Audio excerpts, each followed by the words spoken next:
Selamat siang, perkenalkan nama saya Aldian Eka Putra Pesapa, NIM 218611160. Perkenalkan, nama saya Welby Aprita Papatandan, NIM saya 218611171 dari program studi teknik informatika. Di sini kami akan menjelaskan materi mikroprosesor untuk menyelesaikan tugas final mata kuliah mikroprosesor.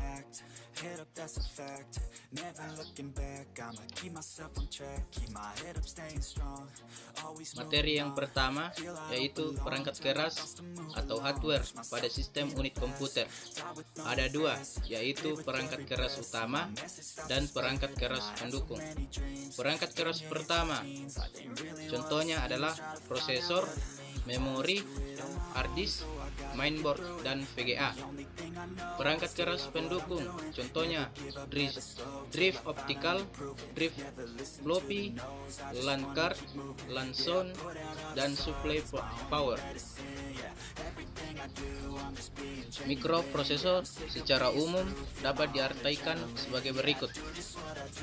Pertama, merupakan proses mikro atau pengolah mikro.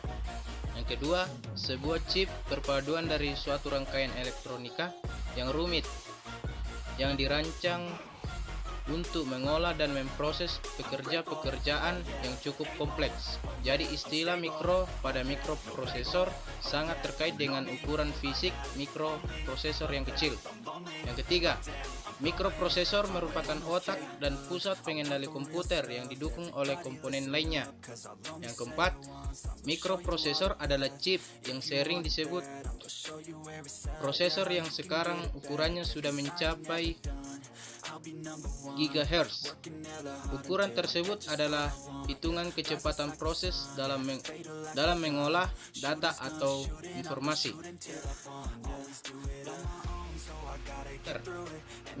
Mikrokomputer adalah interkoneksi antara mikroprosesor atau CPU dengan memori utama dan antarmuka input-output yang dilakukan dengan menggunakan sistem interkoneksi bus.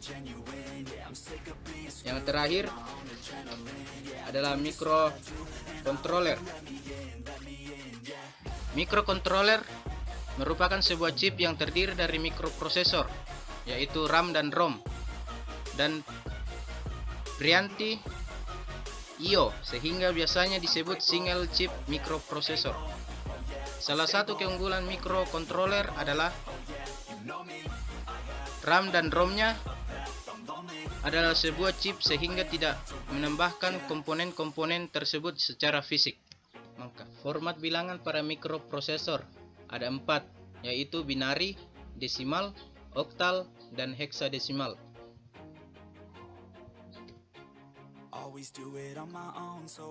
Konversi bilangan ada 4 juga, yaitu konversi dari sistem bilangan biner, kedua konversi dari sistem bilangan desimal, yang ketiga konversi dari sistem bilangan oktal, dan yang keempat konversi dari sistem bilangan heksadesimal.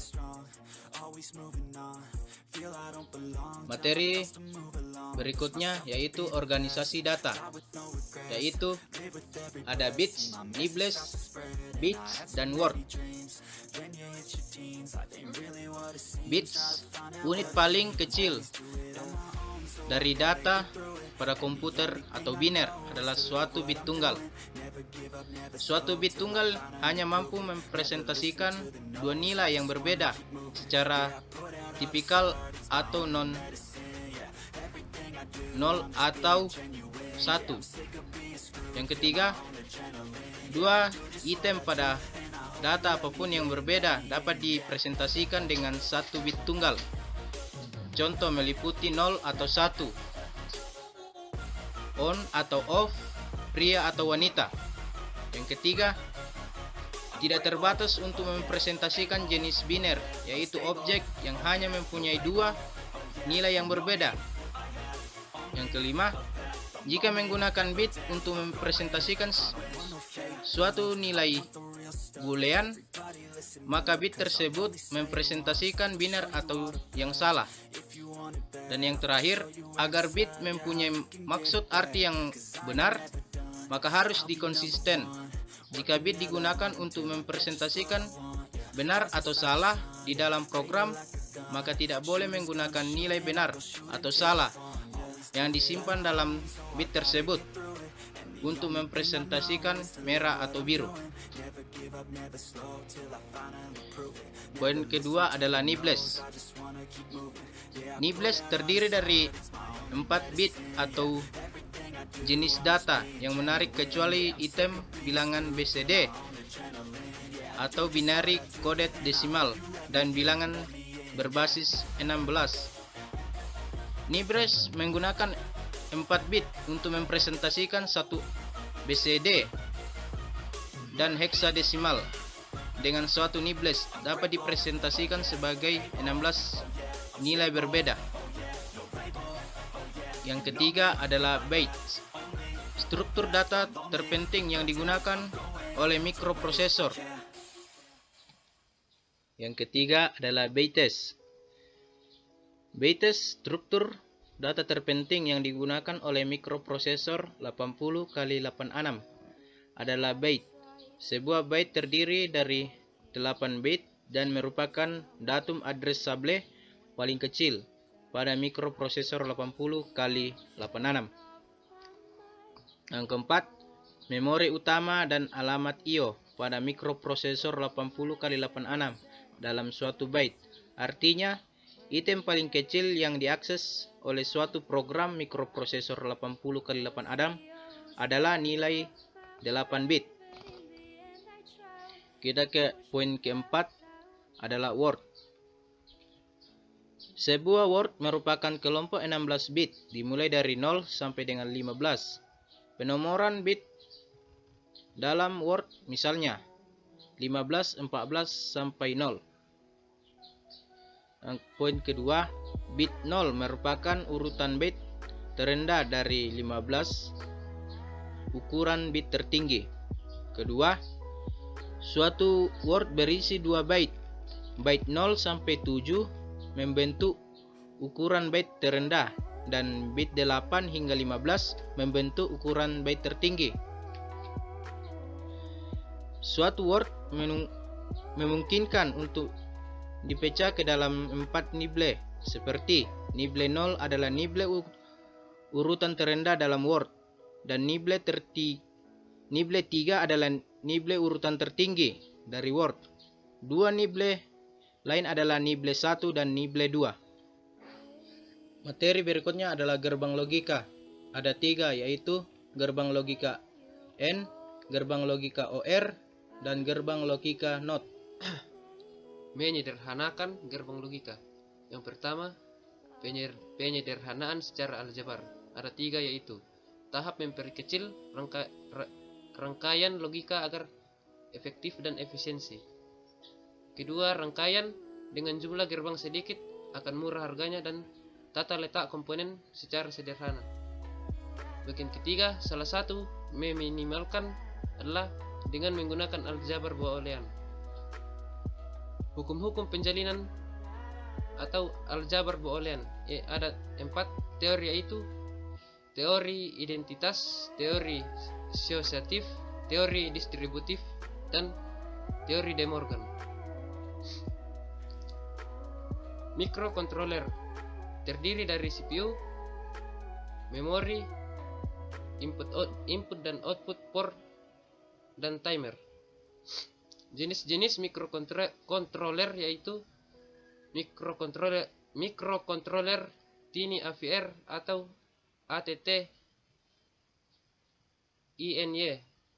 Kedua, mikrokontroler AT90S. Ketiga, mikrokontroler ATmega. Keempat, mikrokontroler Xmega. Dan kelima, mikrokontroler AVR32. Pemrograman Arduino. Arduino dikelompokkan menjadi 3 blok, yakni header, setup, dan loop. Header adalah pada bagian ini biasanya ditulis definisi-definisi penting yang akan digunakan selanjutnya dalam program. program. Misalnya penggunaan library dan pendefinisian variabel. Setup. Disinilah awal program Arduino berjalan, yaitu di saat awal ketika power on dan Arduino board.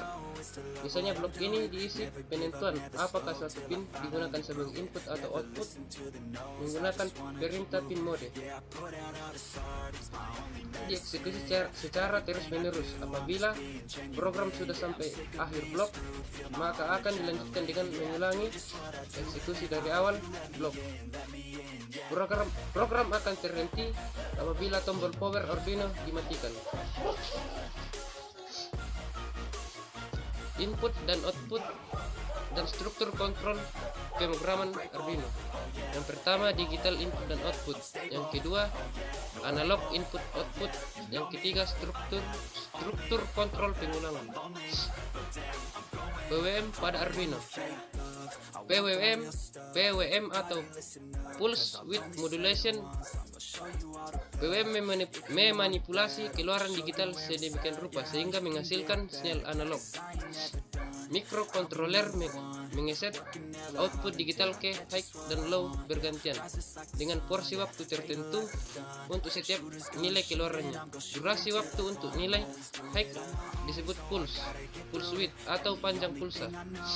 Variasi nilai output analog didapatkan dari perubahan panjang pulsa yang diberikan pada suatu periode waktu dan dilakukan berulang-ulang. Sekian hasil presentasi kami. Terima kasih. I'm sick of being screwed, feel my own adrenaline. Yeah, I do just what I do, and I hope you let me in, yeah.